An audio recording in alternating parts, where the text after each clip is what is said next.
Working with Metropolitan was interesting because, he was a visionary, he was very passionate, and you had to be on your toes a bit because, his unbelievable work ethic, his singular focus, but being a visionary meant he had a lot of things. There's a lot of urgency because in his mindset, you were always dealing with souls of people and for eternity. So there was never any reason to slow down or to let up or whatever else, because if we could get something implemented, it meant more people would get to be in heaven. He always wanted to make sure that there was a purpose and a reason for everything, and that it was contributing to the overall growth of the ministry or God's kingdom in some fashion. Even just doing a video, I would record him up here on occasion. Sometimes he would get up here and he'd say, "What's this for? Why are we doing this? How is this going to contribute to the ministry and its growth?" And it didn't matter if it was just to encourage our donors and our partners. He needed to know that whatever it was, there was a purpose to it, that it was important, that it was going to have some purpose. He always had time for people, He would pour into your life, and it would just be simple little sentences. It wasn't, this great wisdom where he glowed and he poured it out. He would just say something that from his heart, because he was so close to the Lord, and you would just go, yeah, that's right. You see right through me, which I still think to this day he probably couldn't. When he prayed so often, you just knew, okay, this is a man who spends a lot of time in prayer.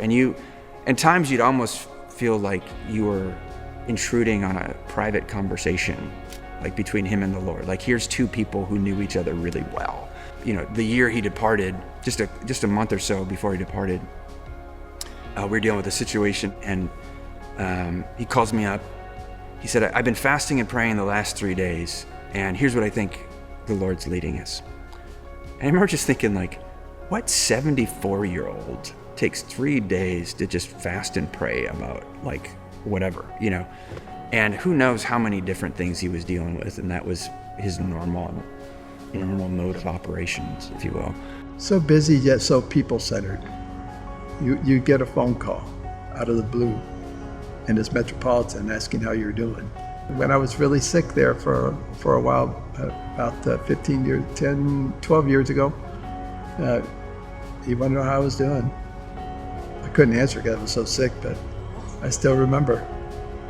And he was there, gave me a little booklet of prayer promises, God's promises for you. So, okay, I still have it.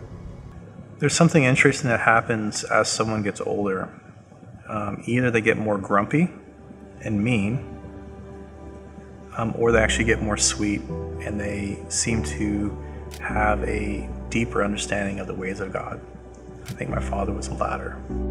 When he was younger, before GFA World started, he was very, very sharp in his ability to dialogue with people. By the time he was in school, he had read most of the books that the professors were teaching from. And so I would say, my father was very smart, reading 3 or 4 books a week.